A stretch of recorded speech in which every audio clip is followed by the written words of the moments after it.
This is Godaulia Chauraha, and today's target is very interesting. We are going to go into the marketplace. Now, towards the right, this road goes towards Assi Ghat. That's the road which is going to Dashashwamegha Ghat, and that is the Kashi Vishwanath. And the road on the left goes to Girjaghar Chauraha, which hits the main road. So today's target is divided into 3-4 parts, but let's start with the first part. The first part is it's about 3 o'clock now in the afternoon, and let's go and have a look at Dashashwamegha Ghat as to how busy or how crowded it is. Is it as busy as it is in the evening when the Ganga Aarti is scheduled, or there is some space to walk around? So we enter beyond this point. Over here, there is a barrier kept over here.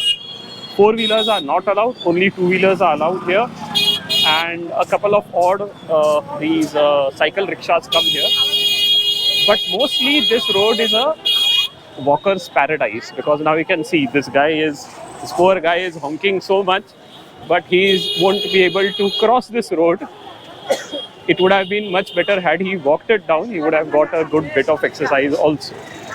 So if you are a skilled person, then 2-wheeler is the option. Otherwise, you will have encountering people walking, especially elderly people who come here for Kashi Darshan. Now, a word about the shops over here. So yes, they are selling Banarasi saris. They are good reputed shops, but then a word of caution. A Banarasi sari is a handmade product, and it takes a lot of manual skill as well as labor to create. So all these saris are factory made.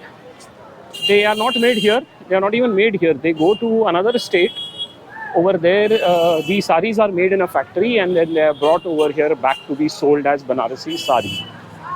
A handmade Banarasi sari would cost somewhere between a few tens of thousands of rupees up to 1 lakh or even more.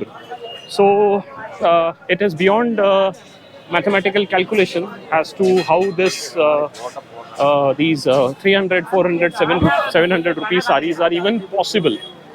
So here's an example. This is a red sari over there.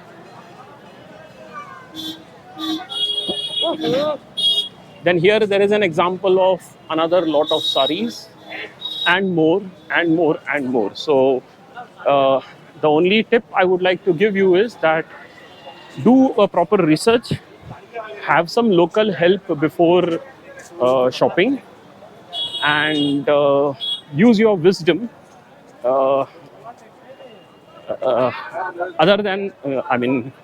Use your wisdom instead of your emotions to shop and get the right price. Here is one more example of this poor guy honking now. I don't know, firstly, though, it is a wrong decision to bring your 2-wheeler here. And over and above, if you are honking, you are ending up irritating more people. So that's one of the entry gates to Kashi Vishwanath Mandir. We will take this route. And there is one more entrance over there in the front. That's right there at the ghats. And then there are lots of shops on both sides of the road. These are all selling articles of religious interest, like the one I'm just going to show you over here in the front. Yeah, this is a good shop. It's quite big. Lots of items on sale over here. Maybe sometime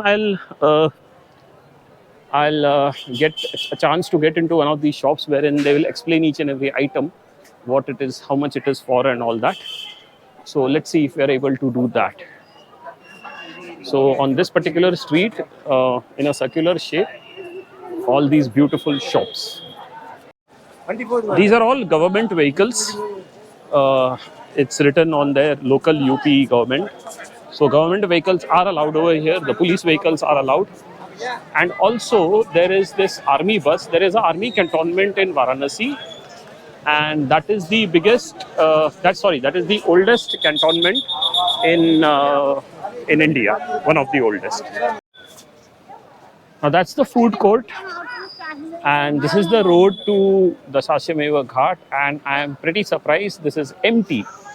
So yes, guys, if you want to visit the Dashashwamegha Ghat, you have to consider visiting it in a off time, and this happens to be an off time because, as I said, now it is just 3 o'clock, but within a couple of hours, this place is going to be jam packed. So one option is early morning, the next option is late morning or early afternoon, and then this is the time slot post lunch, but just before the evening. So again, some shops over here, lots of interesting things on sale.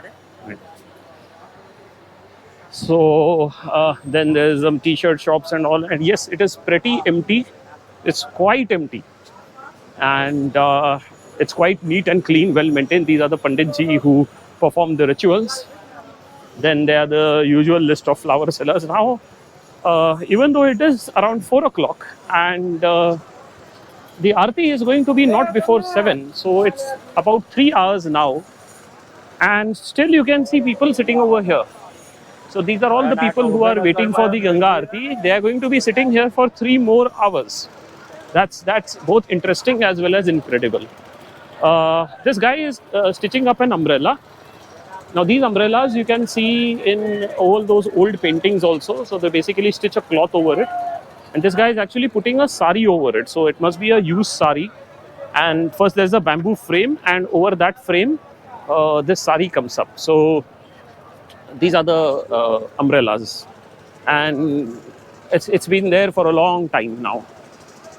Now there is some festival coming up, so I can see there are so okay, this is the panditji. He's performing the religious rituals. They have these platforms over here where they sit with their umbrellas. This is the spot where the Ganga Aarti is held. So these platforms are basically for Ganga Aarti, as you can see them. So here is the place where the priests stand and do the Aarti. So there is some festival scheduled. I don't know. I saw one of the road over there getting ready. This is the second place which is getting ready. Let me go and find out why they are decorating it. So maybe if that festival is there, we can have a look over and come back to see the celebrations. So that's the preparation of a program. It is from 18th October to 19th November. They have made an enclosure over here and also decorated this temple. So it should be interesting to find out what this program is. And once the decorations are ready, I think it will look good at night. So I'll come back here for a night photo shoot also. These are also people waiting for Ganga Aarti. It's going to be a long wait, but then, as they say, they haven't got anything more interesting to do other than wait for this event. Okay, so this is what I was mentioning. These are the umbrellas. They are placed on these stone slabs, and they will be these pandits or the pandas or the priests, the Hindu priests who are sitting underneath it. So any kind of puja you have to do, they will get it organized for you. I had mentioned earlier, each of this ghat has got the steps marked with the history of the ghat. So for example, over here, this one reads that this ghat was made in 1735 by Bajirao Peshwa.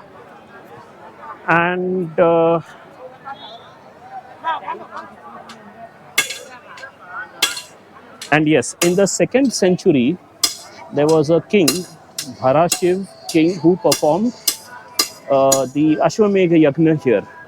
So there are two important events marked over here. One is the Ashwamegha Yagna, which was performed in the 2nd century, and 1735 when this ghat was built.